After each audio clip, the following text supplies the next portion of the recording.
তুমি না বললে আমায় কি বলবে? বেঁচে থাকলে পরে বলবো, তুই তাড়াতাড়ি করে বাইকে ওঠ। উঠছি।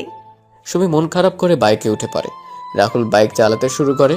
কিছুক্ষণ পর রাহুল বাসায় এসে পৌঁছে যায়। সুমিকে নামিয়ে দিয়ে রাহুল বাইকে গ্যারেজে রেখে সোজা উর্মির দরজার সামনে গিয়ে কড়া নাড়ে।